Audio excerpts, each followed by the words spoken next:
नमस्कार दोस्तों। आज की वीडियो में हम बात करने वाले हैं रेलवे में जॉब कैसे पाएं।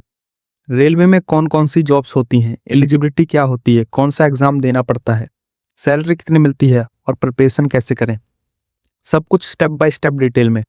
अगर आपका सपना है इंडियन रेलवेज में सरकारी नौकरी पाने का, तो ये वीडियो आपके लिए बहुत यूजफुल होने वाली है।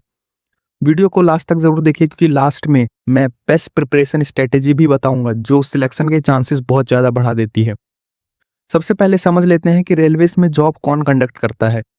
रेलवे की रिक्रूटमेंट खुद करती है रेलवे रिक्रूटमेंट बोर्ड, जिसको आरआरबी कहते हैं, और रेलवे रिक्रूटमेंट सेल जो आरआरसी है। इंडिया में रेलवे सबसे बड़ा गवर्नमेंट एम्प्लॉयर है, जिसमें हर साल लाखों की वैकेंसी निकलती है। जैसे कि इनमें वैकेंसीज होती है group D jobs, NTPC jobs, ALP जो कि असिस्टेंट लोको पायलट के लिए होती है, टेक्नीशियंस और जूनियर इंजीनियर, टिकट कलेक्टर जो कि टीसी होता है, और स्टेशन मास्टर। इन सब डिपार्टमेंट के लिए हर साल जो है निकलती है वैकेंसीज। इसलिए रेलवे में जॉब पाना एक बहुत अच्छा करियर ऑप्शन माना जाता है।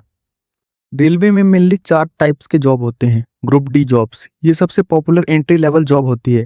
इसमें होते हैं ट्रेन मेंटेनर, हेल्पर, पोर्टर और जेंटलमैन। और इसके लिए क्वालिफिकेशन बस 10th पास या आईटीआई चाहिए। ये उन स्टूडेंट्स के लिए बेल्ट है जो जल्दी गवर्नमेंट जॉब पाना चाहते हैं। एनटीपीसी जॉब्स जो कि दूसरा कैटेगरी है, नॉन टेक्निकल पॉपुलर कैटेगरीज।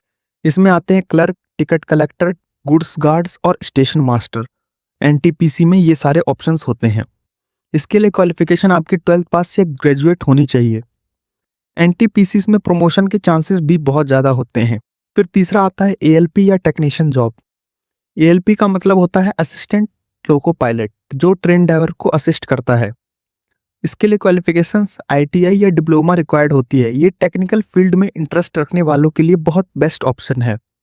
फिर चौथा आता है जेई, जूनियर इंजीनियर। ये एक टेक्निकल ऑफिसर लेवल की जॉब होती है, जिसके लिए इंजीनियरिंग या डिप्लोमा डिग्री रिक्वायर्ड होती है। सैलरी भी ग्रुप डी और एनटीपीसी से ज़्यादा होती है। रेलवे जॉब के लिए क्वालिफिकेशन पोस्ट के अकॉर्डिंग अलग होती है।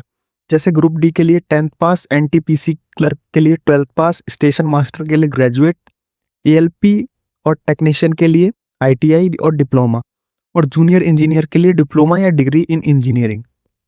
इसमें एज लिमिट भी होती है। इसकी एज लिमिट होती है मिनिमम 18 साल से 33 साल तक, और एज रिलैक्सेशन मिलती है एससी, एसटी और ओबीसी को। रेलवे का job selection process generally 4 steps में होता है। पहला होता है ऑनलाइन एप्लीकेशन। सबसे पहले जब नोटिफिकेशन आता है तो आपको आरआरबी ऑफिशियल वेबसाइट पर जाकर ऑनलाइन फॉर्म फिल करना होता है। फॉर्म फिल करते वक्त करेक्ट डिटेल्स भरना होता है, डॉक्यूमेंट अपलोड करना होता है, फीस पे करनी होती है। ये स्टेप बहुत इंपॉर्टेंट होता है। ये मेन रिटन एग्जाम होता है। उसके बाद आता है कंप्यूटर बेस्ड टेस्ट। इसमें रिटन एग्जाम देना होता है। इसमें सब्जेक्ट्स होते हैं मैथ्स, रीजनिंग, जनरल साइंस और जीके। एग्जाम ऑनलाइन कंप्यूटर पर होता है। फिर आता है, अगर आपने ये क्लियर कर लिया तो फिजिकल टेस्ट, सिर्फ कुछ पोस्ट के लिए, जैसे कि ग्रुप डी जैसे पोस्ट में फिजिकल एफिशिएंसी टेस्ट भी होती है। इसमें रनिंग और वेट लिफ्टिंग मांगी जाती है। हर पोस्ट के लिए फिजिकल टेस्ट अलग होता है। डॉक्यूमेंट, अगर आप ये क्लियर कर लेते हैं तो फिर आता है डॉक्यूमेंट वेरिफिकेशन और मेडिकल टेस्ट। लास्ट स्टेज में डॉक्यूमेंट चेक किए जाते हैं और मेडिकल फिटनेस की टेस्ट होती है। अगर आप सब क्लियर हो जाता है तो आपका फाइनल सिलेक्शन हो जाता है। रेलवे में जॉब की सैलरी कितनी होती है? रेलवे में जॉब की सैलरीज भी बहुत काफ़ी अच्छी होती है। जैसे कि ग्रुप डी की जो होती है 80 से 22,000 तक होती है। एनटीपीसीज के लिए 50 से 1 लाख तक होती है, और एएलपी के लिए 80,000 से 2 लाख तक होती है। और जूनियर इंजीनियर की तो बात मत करो, उनकी 2 लाख से स्टार्टिंग होती है। इसके अलावा उनको बहुत सारे बेनिफिट्स मिलती हैं, जैसे कि DA, HRA, travel pass, medical facilities. इसी वजह से रेलवे में जॉब को सिक्योर और स्टेबल करियर माना जाता है। रेलवे एग्जाम के प्रिपरेशन कैसे करें? अगर आप रेलवे एग्जाम क्लियर करना चाहते हैं तो प्रिपरेशन टिप्स ये आपको फॉलो करना पड़ेगा। सबसे पहले आप कौन सा एग्जाम देने वाले हैं उसका सिलेबस समझो। लेटेस्ट सिलेबस समझना आपके लिए बहुत मैंडेटरी है, और फोकस करें मैथ्स, रीजनिंग और जीके पे। डेली शेड्यूल बनाना पड़ेगा। आपको रोज 5 से 6 घंटे पढ़ना पड़ेगा। मैथ 2 घंटे, रीजनिंग 1.5 घंटा, जीके 1.5 घंटा, ऐसे करके 6 घंटे पढ़ें आप। और ये नहीं कि आप एक दिन पढ़ा 6 घंटा और एक दिन 1 घंटा, नहीं, आपको कंसिस्टेंसी बनाए रखनी है, क्योंकि कंसिस्टेंसी सबसे ज़्यादा इंपॉर्टेंट है। और तीसरा point, previous year paper solve करते रहें। प्रीवियस ईयर्स के सॉल्व करने से आपको एग्जाम पैटर्न समझ आता है। स्पीड इंप्रूव होती है, कॉन्फिडेंस बढ़ता है।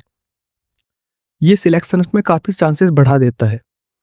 और मॉक टेस्ट जरूर दें, हर वीक मॉक टेस्ट देना बहुत ज़रूरी है।